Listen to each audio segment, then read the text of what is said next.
Close your eyes for a second and picture a museum room. Bright light. A crowd stopped at a painting and then leans a little closer, as if the canvas is whispering.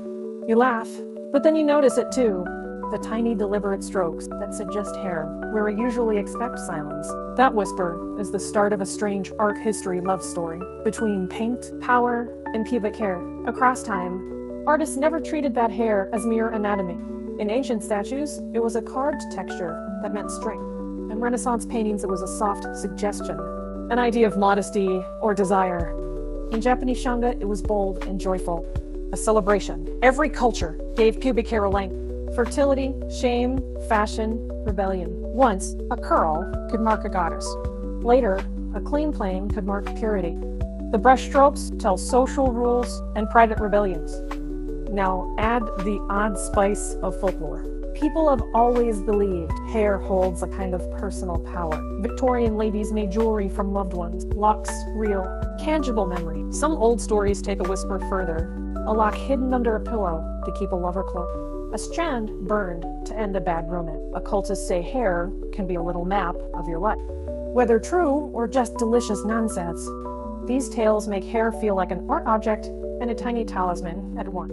I'll tell you a quick secret. Years ago, I stood before a small oil I had loved for years. Up close, the pubic hair was a pattern of tiny dots. I spent an hour sketching those dots in my note. It was silly and serious. Silly, because I was drawing hair in a museum note. Serious because that sketch made me think about texture. We have no pattern, and why we are so stirred by small mark.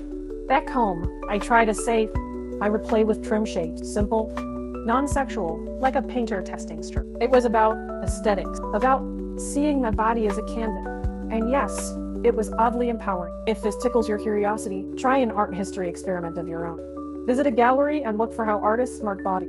Take notes on technique, mood, and meaning. Make sketchy. Or, if you want a practical, tasteful, hands-on project, try a temporary, non-permanent style, henna art, a small trim done by a professional, or styled grooming that echoes a painting you adore.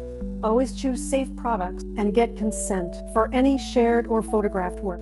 Turn it into a creative night.